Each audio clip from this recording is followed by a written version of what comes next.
পৃথিবীর অধিকাংশ মানুষ আল্লাহ তাআলার একমাত্র মনোনীত দ্বীন ইসলামকে অস্বীকার করে। পক্ষান্তরে যারা ইসলামকে স্বীকার করে তারাও শতধা বিভক্ত, বিভিন্ন তরিকা ও মাযহাবের বেড়াজালে নিজেকে আবদ্ধ করে রেখেছে।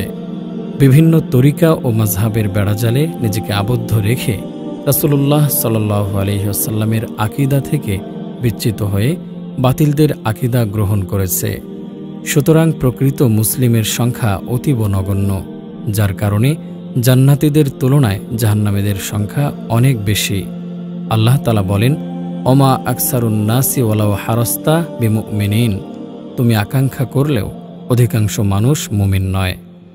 তিনি অন্যত্র বলেন, ওয়ালাকাদ সাদ্দাকা আলাইহিম ইবলিসু যান্নাহু ফাত্তাবাউহু ইল্লা ফারিকাম মিনাল মুমিনিন, নিশ্চয়ই তাদের ব্যাপারে ইবলিস তার ধারণা সত্য প্রমাণ করল, ফলে মুমিনদের একটি দল ছাড়া সবাই তার অনুসরণ করল। আল্লাহ তাআলা ইবলিসকে বলেন, লা আমলা আন্না জাহান্নামা মিনকা ওয়া মিম্মান তাবিআকা মিনহুম আজমাইন, তোমাকে দিয়ে এবং তাদের মধ্যে যারা তোমার অনুসরণ করত তাদের দিয়ে নিশ্চয়ই আমি জাহান্নাম পূর্ণ করব। অতএব প্রত্যেক কাফিরই জাহান্নামের অধিবাসী, আর আদম সন্তানের অধিকাংশই কাফির। যেমন অনেক নবী রাসূলগণের জীবনী পর্যালোচনা করলে দেখা যায় যে কারো অনুসারী ছিল 10 জনের কম, আবার কারো 2 অথবা 1 জন, এমনকি কারো কোনো অনুসারী ছিল না। যেমন হাদিসে বর্ণিত হয়েছে, ইবনু আব্বাস রাদিয়াল্লাহু আনহু হতে বর্ণিত, তিনি বলেন, একদিন রাসূলুল্লাহ সাল্লাল্লাহু আলাইহি ওয়াসাল্লাম আমাদের নিকট আসলেন এবং বললেন, আমার সামনে পূর্ববর্তী নবীগণের উম্মতদের পেশ করা হলো। আমি দেখলাম একজন নবী যাচ্ছেন, তার সাথে আছে মাত্র 1 জন, এবং আরেকজন নবী যার সাথে আছে 2 জন লোক। অন্য একজন নবী দেখলাম তার সাথে আছে একটি দল, আর একজন নবী তার সাথে কেউ নেই। অন্য হাদিসে এসেছে, আবু সাঈদ খুদরি রাদিয়াল্লাহু আনহু হতে বর্ণিত, তিনি বলেন, রাসূলুল্লাহ সাল্লাল্লাহু আলাইহি ওয়াসাল্লাম বলেছেন, আল্লাহ আদমকে ডেকে বলবেন, হে আদম, তিনি বলবেন, আমি তোমার খিদমতে হাজির, যাবতীয় কল্যাণ তোমারই হাতে। রাসূলুল্লাহ সাল্লাল্লাহু আলাইহি ওয়াসাল্লাম বলেন, তখন আল্লাহ বলবেন, জাহান্নামীদের নিক্ষেপ করার জন্য বের করো। আদম আলাইহিস সালাম বলবেন, কি পরিমাণ জাহান্নামী বের করব? আল্লাহ বলবেন, প্রতি 1000-এ 999 জন। আর এটা ঘটবে ওই সময় যখন কিয়ামতের ভয়াবহতায় শিশু বুড়িয়ে যাবে, আর প্রত্যেক গর্ভবতী গর্ভপাত করবে, আর মানুষকে দেখবে মাতাল, যদিও তারা প্রকৃতপক্ষে মাতাল নয়, কিন্তু আল্লাহর শাস্তি বড়ই কঠিন, যার কারণে তাদের ওই অবস্থা ঘটবে। এ ব্যাপারটি সাহাবায়ে কেরামের নিকট বড় কঠিন মনে হল। তখন তারা বললেন, হে আল্লাহর রাসূল, আমাদের মধ্যে থেকে মুক্তিপ্রাপ্ত সেই লোকটি কে হবেন? তিনি বললেন, তোমরা সুসংবাদ গ্রহণ করো যে ইয়াজুজ ও মাজুজ থেকে 1000, আর তোমাদের হবে 1 জন। এরপর তিনি বললেন, শপথ ওই সত্তার যার হাতে আমার প্রাণ, আমি আশা রাখি যে তোমরা জান্নাতীদের 1/3 হবে। বর্ণনাকারী বলেন, এরপর আমরা আলহামদুলিল্লাহ ও আল্লাহু আকবার বলে উঠলাম। তিনি আবার বললেন, শপথ ওই সত্তার যার হাতে আমার প্রাণ, আমি অবশ্যই আশা রাখি যে তোমরা জান্নাতীদের অর্ধেক হবে। অন্য সব উম্মতের তুলনায় তোমাদের দৃষ্টান্ত হচ্ছে কালো ষাঁড়ের চামড়ার একটি সাদা চুলের মতো, অথবা সাদা দাগ যা গাধার সামনের পায়ে হয়ে থাকে। অন্য হাদিসে এসেছে, ইমরান ইবনে হুসাইন রাদিয়াল্লাহু আনহু হতে বর্ণিত, তিনি বলেন, আমরা রাসূলুল্লাহ সাল্লাল্লাহু আলাইহি ওয়াসাল্লামের সাথে সফরে ছিলাম। তার সাহাবীগণ দ্রুত গতিতে চলছিলেন। হঠাৎ করে তিনি উচ্চস্বরে আয়াত দুটি পাঠ করেন, হে মানুষ, তোমরা তোমাদের রবকে ভয় করো, নিশ্চয়ই কিয়ামতের প্রকম্পন এক ভয়ঙ্কর ব্যাপার। যেদিন তোমরা তা দেখবে, সেদিন প্রত্যেক স্তন্যদানকারিণী আপন দুগ্ধপোষ্য শিশুকে ভুলে যাবে, এবং প্রত্যেক গর্ভধারিণী তার গর্ভপাত করে ফেলবে। তুমি দেখবে মানুষকে মাতাল সাদৃশ্য, অথচ তারা মাতাল নয়। তবে আল্লাহর আযাবই কঠিন। সাহাবায়ে কেরামের কানে এ শব্দ পৌঁছা মাত্রই সবাই তাদের সাওয়ারিগুলি নিয়ে তার চতুর্পার্শ্বে একত্রিত হয়ে যান। তাদের ধারণা ছিল যে তিনি আরও কিছু বলবেন। তিনি বললেন, এটা কোন দিন হবে তা তোমরা জানো কি? এটা হবে ওই দিন যেদিন আল্লাহ তাআলা আদম আলাইহিস সালামকে বলবেন, হে আদম, জাহান্নামের অংশ বের করে নাও। তিনি বলবেন, হে আমার প্রতিপালক, কতজনের মধ্য হতে কতজনকে বের করব? আল্লাহ তাআলা জবাব দেবেন, প্রতি 1000-এ 999 জনকে জাহান্নামের জন্য এবং একজনকে জান্নাতের জন্য বের করো। এটা শোনা মাত্রই সাহাবায়ে কেরামের অন্তর কেঁপে ওঠে এবং তারা নীরব হয়ে যান। রাসূলুল্লাহ সাল্লাল্লাহু আলাইহি ওয়াসাল্লাম এ অবস্থা দেখে তাদেরকে বললেন, দুঃখিত ও চিন্তিত হইও না, বরং আনন্দিত হও ও আমল করতে থাকো। যার হাতে মুহাম্মাদের প্রাণ, তার শপথ, তোমাদের সাথে দুটি মাখলুক রয়েছে। এ দুটি মাখলুক যাদের সাথেই থাকে তাদের বৃদ্ধি করে দেয়, অর্থাৎ ইয়াজুজ ও মাজুজ আর আদম সন্তান ও ইবলিস সন্তানদের মধ্যে যারা ধ্বংস হয়ে গেছে, জাহান্নামীদের মধ্যে এরাও রয়েছে। এ কথা শুনে সাহাবায়ে কেরামের ভীতি বিহ্বলতা কমে আসে। তখন আবার তিনি বলেন, আমল করতে থাকো এবং সুসংবাদ শোনো। যার হাতে মুহাম্মাদের প্রাণ, তার শপথ, তোমরা তো অন্যান্য লোকদের তুলনায় তেমন যেমন উটের পার্শ্বদেশের বা জন্তুর হাতের সামনের পায়ের দাগ। অন্য হাদিসে এসেছে, আবু হুরায়রা রাদিয়াল্লাহু আনহু হতে বর্ণিত, নবী সাল্লাল্লাহু আলাইহি ওয়াসাল্লাম বলেছেন, কিয়ামতের দিন সর্বপ্রথম আদম আলাইহিস সালামকে ডাকা হবে। তিনি তার সন্তানদেরকে দেখতে পাবেন। তখন তাদেরকে বলা হবে, ইনি তোমাদের পিতা আদম আলাইহিস সালাম। তখন তারা বলবে, আমরা তোমার খিদমতে হাজির। এরপর আল্লাহ তাআলা তাকে বলবেন, তোমার জাহান্নামী বংশধরকে বের করো। তখন আদম আলাইহিস সালাম বলবেন, হে আমার প্রতিপালক, কি পরিমাণ বের করব? আল্লাহ বলবেন, প্রতি 100 হতে 99 জনকে বের করো।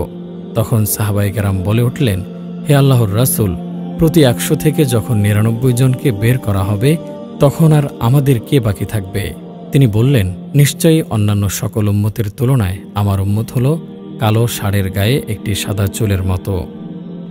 আল্লাহ তাআলা মানব জাতিকে সৃষ্টি করে তাদের সার্বিক জীবন পরিচালনার যাবতীয় বিধিবিধান ওহী মারফত জানিয়ে দিয়েছেন, আর তা বাস্তবায়নের জন্য যুগে যুগে নবী রাসূলগণকে প্রেরণ করেছেন।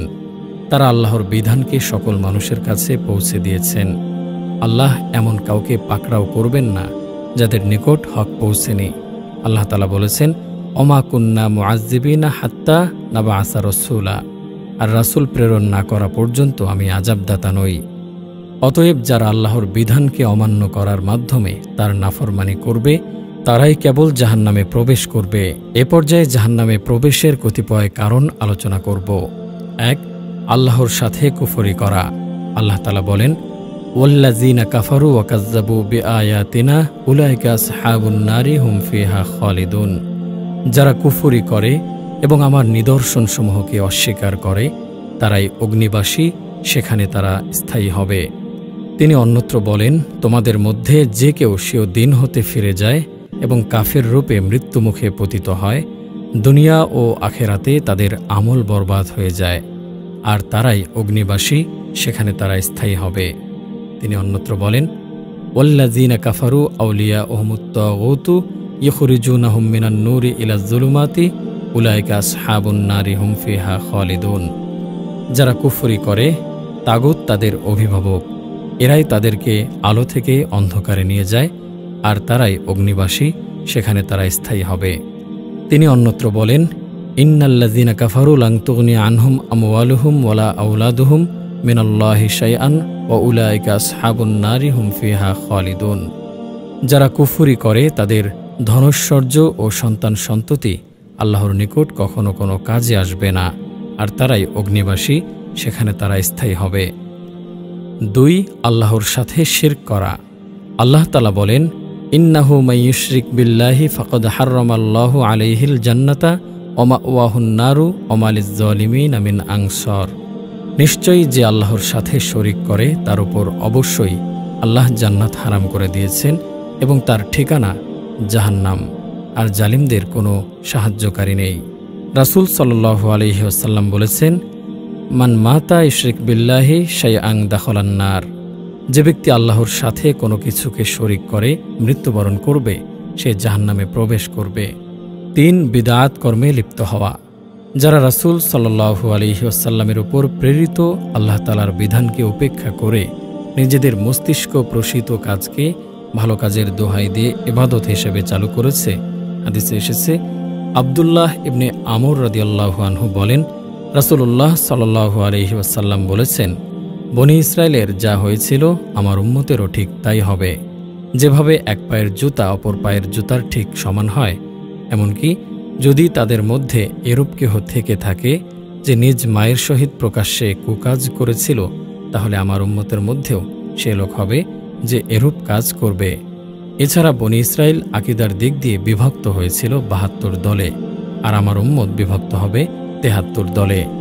এদের সকলেই জাহান্নামে যাবে, একটি দল ব্যতীত। সাহাবায়ে কেরাম জিজ্ঞেস করলেন, হে আল্লাহর রাসূল সাল্লাল্লাহু আলাইহি ওয়াসাল্লাম, সেটি কোন দল? রাসূল সাল্লাল্লাহু আলাইহি ওয়াসাল্লাম বললেন, যে দল আমি ও আমার সাহাবীগণ যার ওপর আছি তার ওপর থাকবে। ৪. মুনাফিকি বা কপটতা। মুনাফিকি বা কপটতা অতি বড় পাপ, যার জন্য পরকালে অত্যন্ত কঠোর শাস্তি রয়েছে। মহান আল্লাহ বলেন, আর তোমাদের আশপাশের মরুবাসীদের মধ্যে কিছু লোক মুনাফিক এবং মদিনাবাসীদের মধ্যেও কিছু লোক অতিমাত্রায় মুনাফিকিতে লিপ্ত আছে। তুমি তাদেরকে জানো না, আমি তাদেরকে জানি। অচিরেই আমি তাদেরকে দুবার আযাব দেব এবং পরে তাদেরকে ফিরিয়ে নেওয়া হবে মহা আযাবের দিকে। তিনি অন্যত্র বলেন, ইন্নাল মুনাফিকিনা ফিদ্দারকিল আসফালি মিনান নার। মুনাফিকগণ জাহান্নামের নিম্নতম স্তরে থাকবে। ৫. সম্পদ আত্মসাৎ করা।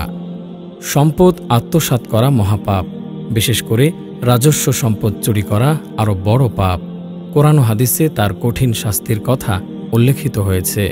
কারণ রাজস্ব চুরি করা কিংবা তাতে খেয়ানত করা সাধারণ চুরি ও খেয়ানতের চেয়েও জঘন্য পাপ। বাইতুল মাল তথা সরকারি কোষাগারের সম্পদের সাথে সমগ্র দেশের নাগরিকের অধিকার সংযুক্ত থাকে। সুতরাং এখান থেকে চুরি করা শত সহস্র লোকের সম্পদ চুরির শামিল।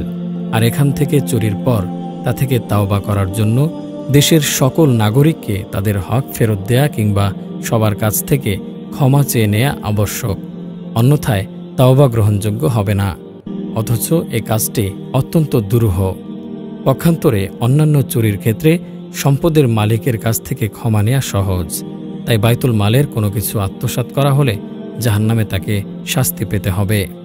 আল্লাহ তাআলা বলেন, ওমা কানা লিনাবিয়্যিন আইয়াগুল্লা ওয়া মান ইয়াগলুল ইয়াতি বিমা গাল্লা ইয়াউমাল কিয়ামাহ সুম্মা তুওয়াফফা কুল্লু নাফসিম মা কাসাবাত ওয়া হুম লা ইউযলামুন। নবীর জন্য শোভনীয় নয় যে তিনি খেয়ানত করবেন, আর যে লোক খেয়ানত করবে সে কিয়ামতের দিন সেই খেয়ানত করা বস্তু নিয়ে উপস্থিত হবে।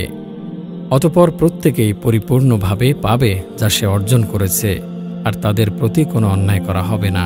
হাদিসে এসেছে, আব্দুল্লাহ ইবনু আমর রাদিয়াল্লাহু আনহু বলেন, এক ব্যক্তি রাসূল সাল্লাল্লাহু আলাইহি ওয়াসাল্লামের গনিমতের মালের দায়িত্বশীল ছিল, যাকে কারকারা বলা হতো। সে মারা গেলে রাসূল সাল্লাল্লাহু আলাইহি ওয়াসাল্লাম বললেন, সে জাহান্নামী। সাহাবীগণ তার নিকট গিয়ে দেখলেন সে একটি চাদর আত্মসাৎ করেছিল। অন্য হাদিসে এসেছে, ইবনু আব্বাস রাদিয়াল্লাহু আনহু বলেন, ওমর রাদিয়াল্লাহু আনহু আমাকে বললেন, খায়বারের যুদ্ধের দিন সাহাবীগণের একটি দল বাড়ি ফিরে আসছিলেন। ওই সময় সাহাবীগণ বললেন, অমুক অমুক শহীদ। শেষ পর্যন্ত এমন এক ব্যক্তিকে সাহাবীগণ শহীদ বললেন, যার ব্যাপারে রাসূল বললেন, কখনো নয়, আমি তাকে জাহান্নামে দেখছি, সে একটি চাদর আত্মসাৎ করেছে। অন্য হাদিসে এসেছে, আবু হুরায়রা রাদিয়াল্লাহু আনহু হতে বর্ণিত, তিনি বলেন, এক ব্যক্তি মিদআম নামে একটি গোলাম রাসূল সাল্লাল্লাহু আলাইহি সাল্লামকে হাদিয়া দিয়েছিল। মিদআম এক সময় রাসূল সাল্লাল্লাহু আলাইহি সাল্লামের উটের পিঠের হাওদা নামাচ্ছিল। এমত অবস্থায় একটি অতর্কিত তীর এসে তার গায়ে লাগে এবং সে মারা যায়। সাহাবীগণ বলেন, তার জন্য জান্নাত। রাসূল সাল্লাল্লাহু আলাইহি ওয়াসাল্লাম বললেন, কখনোই নয়, ওই সত্তার কসম যার হাতে আমার প্রাণ, নিশ্চয়ই ওই চাদরটি যেটি সে গায়রাবাতের গনিমত বন্টন করার পূর্বে আত্মসাৎ করেছিল, সে চাদরটি জাহান্নামের আগুন তার উপরে উত্তেজিত করছে। এ কথা শুনে একজন লোক একটি জুতার ফিতা বা দুটি জুতার ফিতা রাসূলের নিকট নিয়ে আসলো। রাসূল সাল্লাল্লাহু আলাইহি ওয়াসাল্লাম বললেন, একটি বা দুটি জুতার ফিতা আত্মসাৎ করলেও জাহান্নামে যাবে। ৬, ৭, ৮, ৯ মিথ্যা বলা বা মিথ্যাচার করা, কোরআন তেলাওয়াত ত্যাগ করা, ব্যভিচার করা ও সুদ খাওয়া। মিথ্যাচার, কোরআন তেলাওয়াত পরিত্যাগ, জেনা ব্যভিচার করা ও সুদ খাওয়া অতি বড় গুনাহ, যা থেকে পার্থিব জীবনে তাওবা না করলে পরকালে শাস্তি পেতে হবে। হাদিসে এসেছে, সামুরা ইবনু জুনদুব রাদিয়াল্লাহু আনহু হতে বর্ণিত, তিনি বলেন, রাসূল সাল্লাল্লাহু আলাইহি ওয়াসাল্লামের অভ্যাস ছিল তিনি ফজরের সালাত শেষে প্রায় আমাদের দিকে মুখ করে বসতেন এবং জিজ্ঞেস করতেন, তোমাদের কেউ আজ রাত্রে কোনো স্বপ্ন দেখেছ কি? বর্ণনাকারী বলেন, আমাদের কেউ স্বপ্ন দেখে থাকলে সে তার নিকট বলত, আর তিনি আল্লাহর হুকুম মোতাবেক তার তাবির ব্যাখ্যা বর্ণনা করতেন। যথারীতি একদিন সকালে জিজ্ঞেস করলেন, তোমাদের কেউ আজ রাত্রে কোনো স্বপ্ন দেখেছ কি? আমরা বললাম, না। তখন তিনি বললেন, কিন্তু আমি দেখেছি। আজ রাত্রে 2 ব্যক্তি আমার নিকট আসলো এবং তারা উভয়ে আমার হাত ধরে একটি পবিত্র ভূমির দিকে, সম্ভবত শাম বা সিরিয়ার দিকে নিয়ে গেল।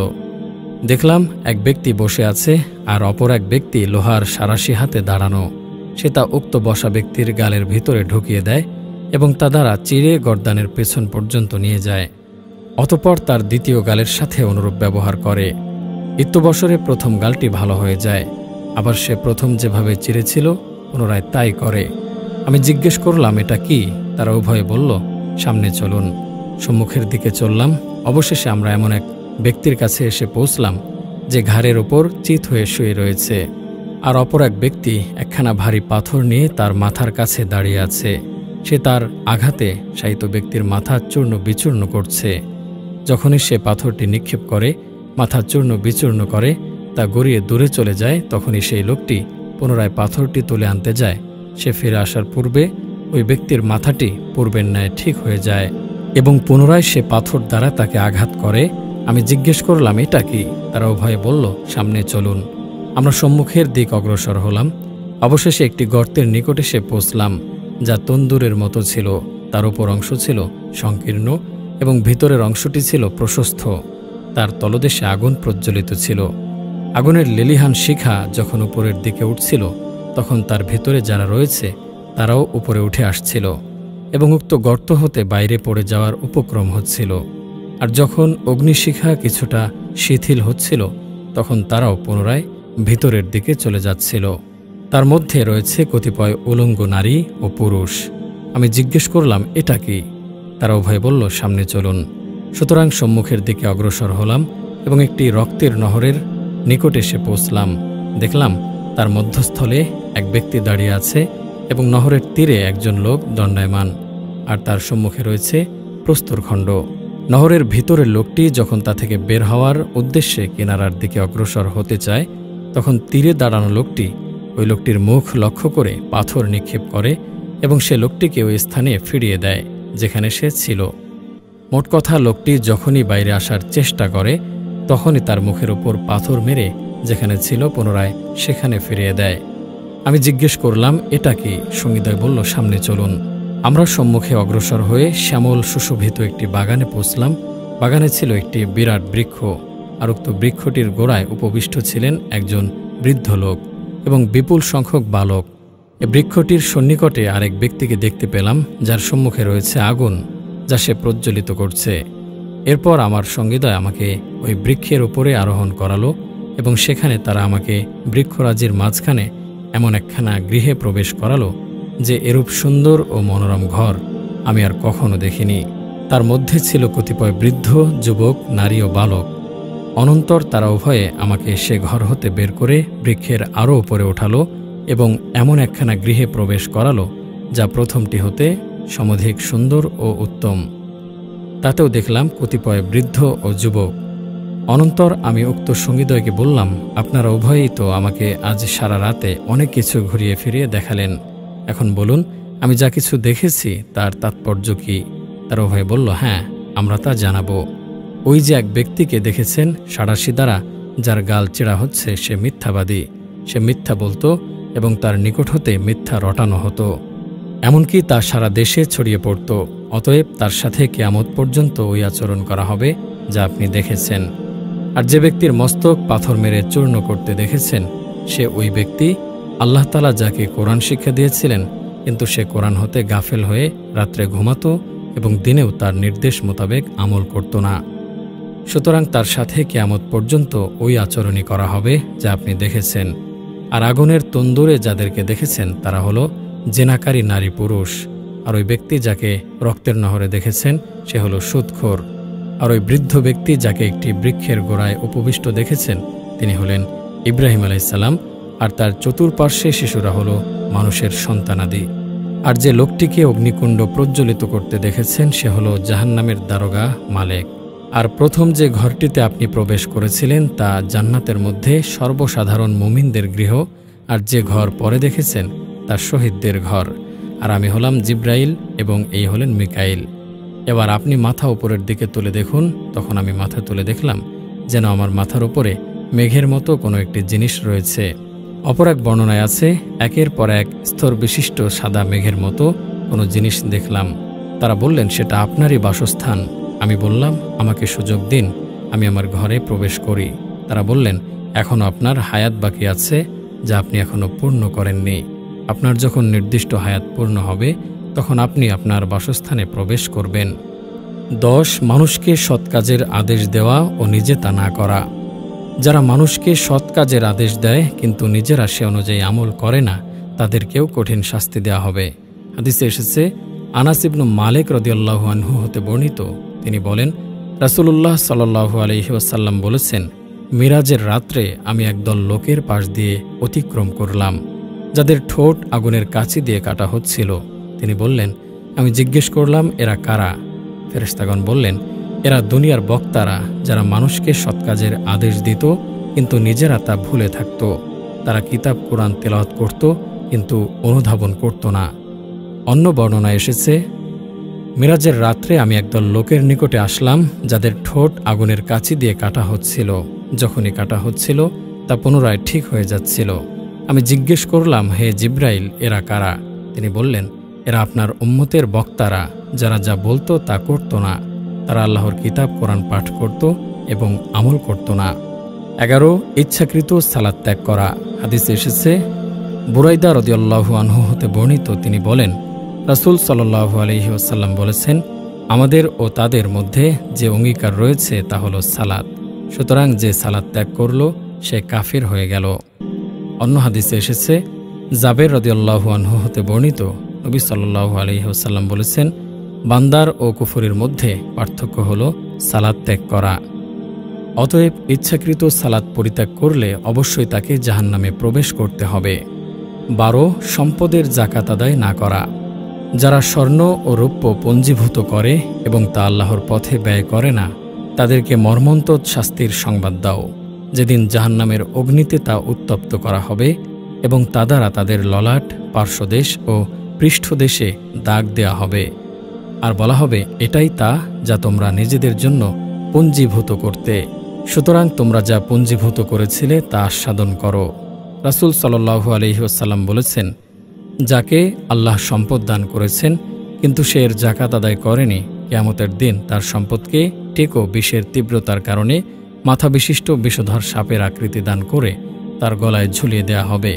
সাপটি তার মুখের দুপার্শ্বে কামড়ে ধরে বলবে, আমি তোমার সম্পদ, আমি তোমার জমাকৃত মাল। অতঃপর রাসূল সাল্লাল্লাহু আলাইহি ওয়াসাল্লাম তেলাওয়াত করেন, ওয়ালা ইয়াহসাবান্নাল্লাযীনা ইয়াবখুলুনা বিমা আতাহুমুল্লাহু মিন ফাদলিহি হুয়া খায়রুল লাহুম বাল হুয়া শাররুল লাহুম সায়ুতাওয়াকুনা মা বাখিলু বিহি ইয়াউমাল কিয়ামাতি ওয়ালিল্লাহি মিরাসুস সামাওয়াতি ওয়াল আরদি আল্লাহু বিমা তা'মালুনা খাবীর। আল্লাহ যাদেরকে সম্পদশালী করেছেন অথচ তারা সে সম্পদ নিয়ে কার্পণ্য করেছে, তাদের ধারণা করা উচিত নয় যে সেই সম্পদ তাদের জন্য কল্যাণ বয়ে আনবে, বরং তা তাদের জন্য অকল্যাণকর হবে। অচিরেই কিয়ামত দিবসে যা নিয়ে কার্পণ্য করেছে তা দিয়ে তাদের গলদেশ শৃঙ্খলাবদ্ধ করা হবে।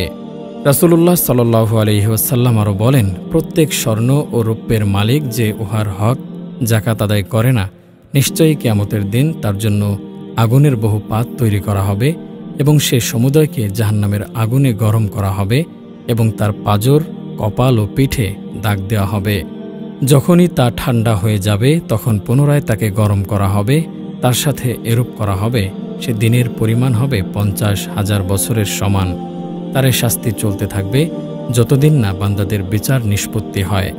অতঃপর সে তার পথ ধরবে হয় জান্নাতের দিকে, না হয় জাহান্নামের দিকে। জিজ্ঞেস করা হলো, হে রাসূল সাল্লাল্লাহু আলাইহি ওয়াসাল্লাম, উট সম্পর্কে কি হবে? রাসূল সাল্লাল্লাহু আলাইহি ওয়াসাল্লাম বললেন, যে উটের মালিক তার হক আদায় করবে না আর তার হকসমূহের মধ্যে পানি পানের তারিখে তার দুধ দহন করা এবং অন্যদের দান করাও এক হক, কিয়ামতের দিন নিশ্চয়ই তাকে এক দুধু ময়দানে উপর করে ফেলা হবে, আর তার সে সকল উট যার একটি বাচ্চাও সে সেই দিন হারাবে না। বরং সকলকে পূর্ণভাবে পাবে। তাকে তার খুর দ্বারা মারাতে থাকবে এবং মুখ দ্বারা কামড়াতে থাকবে। এভাবে যখনই তাদের শেষ দল অতিক্রম করবে, পুনরায় প্রথম দলে সে পৌঁছবে। এরূপ করা হবে সেই দিন যার পরিমাণ হবে 50,000 বছরের সমান। তার শাস্তি চলতে থাকবে যতদিন না বান্দাদের বিচার নিষ্পত্তি হয়। অতঃপর সে তার পথ ধরবে, হয় জান্নাতের দিকে না হয় জাহান্নামের দিকে। অতঃপর জিজ্ঞেস করা হলো, হে আল্লাহর রাসূল, গরু ছাগল সম্পর্কে কি হবে? তিনি বললেন, প্রত্যেক গরু ও ছাগলের মালিক যে তার হক আদায় করবে না, কিয়ামতের দিন নিশ্চয়ই তাকে এক ধুধু মাঠে উপুড় করে ফেলা হবে, আর তার সে সকল গরু ছাগল তাকে শিং মারতে থাকবে এবং খুরের দ্বারা মারতে থাকবে। অথচ সেদিন তার কোনো একটি গরু ছাগলই শিং বাঁকা, শিংহীন বা শিং ভাঙ্গা হবে না, এবং একটি মাত্র গরু ছাগলকেও সে হারাবে না। যখনই তার প্রথম দল অতিক্রম করবে, তখনই শেষ দল উপস্থিত হবে। এরূপ করা হবে সেই দিন যার পরিমাণ হবে 50,000 বছরের সমান। তার শাস্তি চলতে থাকবে যতদিন না বান্দাদের বিচার নিষ্পত্তি হয়। অতঃপর সে তার পথ ধরবে, হয় জান্নাতের দিকে না হয় জাহান্নামের দিকে।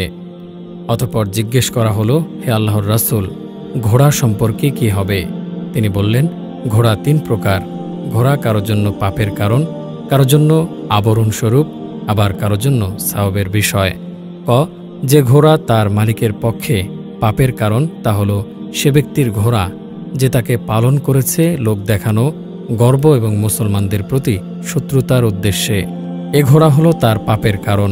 খ, যে ঘোড়া তার মালিকের জন্য আবরণস্বরূপ, তা হল সে ব্যক্তির ঘোড়া যে তাকে পালন করেছে আল্লাহর রাস্তায়, অতঃপর ভুলে যায়নি তার সম্পর্কে ও তার পিঠে সম্পর্কে আল্লাহর হক। এই ঘোড়া তার ইজ্জত সম্মানের জন্য আবরণস্বরূপ। গ, আর যে ঘোড়া তার মালিকের জন্য সাওয়াবের কারণ, তা হল সে ব্যক্তির ঘোড়া যে তাকে পালন করেছে কোনো চারণভূমিতে বা ঘাসের বাগানে শুধু আল্লাহর রাস্তায় মুসলমানদের দেশ রক্ষার জন্য। তখন তার সে ঘোড়া চারণভূমি অথবা বাগানের যা কিছু খাবে তার পরিমাণ তার জন্য নেকি লেখা হবে, এবং লেখা হবে গোবর ও পেশাব পরিমাণ নেকি। আর যদি তা আপন রশি ছিঁড়ে 1টি বা 2টি মাঠও বিচরণ করে, তাহলে নিশ্চয়ই উহার পদচিহ্ন ও গোবরসমূহ পরিমাণ নেকি লেখা হবে। এছাড়া মালিক যদি উক্ত ঘোড়াকে কোনো নদীর কিনারে নিয়ে যায় আর তা নদী হতে পানি পান করে, অথচ মালিকের ইচ্ছা ছিল না পানি পান করাতে, তথাপি তার পানি পান পরিমাণ নেকি তার জন্য লেখা হবে। অতঃপর জিজ্ঞেস করা হলো, হে আল্লাহর রাসূল, গাধা সম্পর্কে কি হবে?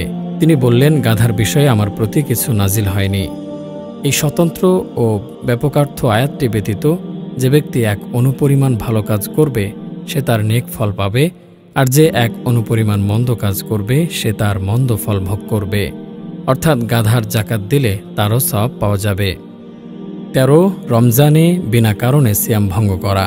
মহান আল্লাহ মুসলিম উম্মার উপরে রমজানের সিয়াম পালন করা ফরজ করেছেন, কিন্তু অনেকে সিয়াম পালন করে না, বিনা কারণে সিয়াম পরিত্যাগ করে। এদের জন্য জাহান্নামের শাস্তির ব্যবস্থা রয়েছে। রাসূল সাল্লাল্লাহু আলাইহি ওয়াসাল্লাম বলেন, একদা আমি ঘুমন্ত ছিলাম, ইতিমধ্যে 2 ব্যক্তি আমার নিকটে আসলো। তারা আমার 2 বাহু ধরে একটি পাহাড়ের নিকটে নিয়ে এসে বলল, পাহাড়ে আরোহণ করো। তখন আমি বললাম, আমি উঠতে পারবো না। তারা বলল, আমরা তোমাকে সহযোগিতা করছি। রাসূল সাল্লাল্লাহু আলাইহি ওয়াসাল্লাম বলেন, তখন আমি আরোহণ করলাম, এমনকি আমি প্রায় পাহাড়ের সমতল স্থানে পৌঁছে গেলাম। পথিমধ্যে আমি একটি বিকট আওয়াজ শুনতে পেলাম। তখন আমি বললাম, এটা কিসের শব্দ? তারা বলল, এটা জাহান্নামবাসীদের আর্তনাদ। অতঃপর আমাকে সামনে নিয়ে যাওয়া হলো। সেখানে হাঁটুর সাথে ঝুলন্ত চোয়াল বিদীর্ণ করা কিছু লোক দেখতে পেলাম, যাদের চোয়াল থেকে রক্ত প্রবাহিত হচ্ছিল। রাসূল সাল্লাল্লাহু আলাইহি ওয়াসাল্লাম বলেন, আমি জিজ্ঞেস করলাম, এরা কারা? তারা বলল, এরা হচ্ছে ওই সকল লোক যারা সিয়াম থেকে হালাল হওয়ার পূর্বে তথা ইফতারের সময় হওয়ার পূর্বে ইফতার করত, অর্থাৎ যারা সিয়াম পালন করত না। 14, টাকনুর নিচে কাপড় ঝুলিয়ে পড়া। পুরুষ মানুষ সেও পরিধেয় পোশাক পায়ের টাকনুর নিচে ঝুলিয়ে পড়লে তাকে জাহান্নামের শাস্তি ভোগ করতে হবে। হাদিসে এসেছে, আবু হুরায়রা রাদিয়াল্লাহু আনহু হতে বর্ণিত, রাসূলুল্লাহ সাল্লাল্লাহু আলাইহি ওয়াসাল্লাম বলেছেন, যে ব্যক্তি পায়ের টাকনুর নিচে কাপড় ঝুলিয়ে পড়বে সে জাহান্নামী। অন্য হাদিসে এসেছে, ইবনে ওমর রাদিয়াল্লাহু আনহু হতে বর্ণিত, নিশ্চয়ই নবী করিম সাল্লাল্লাহু আলাইহি ওয়াসাল্লাম বলেছেন, একদা এক লোক অহংকারবশত লুঙ্গি ঝুলিয়ে চলছিল। ইত্যবসরে তাকে ধসিয়ে দেয়া হলো। সে কিয়ামত পর্যন্ত মাটির গভীরে নেমে যেতেই থাকবে। অন্য হাদিসে এসেছে, আবদুল্লাহ ইবনু ওমর রাদিয়াল্লাহু আনহু হতে বর্ণিত, তিনি বলেন, রাসূলুল্লাহ সাল্লাল্লাহু আলাইহি ওয়াসাল্লাম বলেছেন, যে ব্যক্তি অহংকার বশত টাকনুর নিচে কাপড় ঝুলিয়ে পরিধান করবে, কিয়ামতের দিন আল্লাহ তার দিকে দৃষ্টি দেবেন না।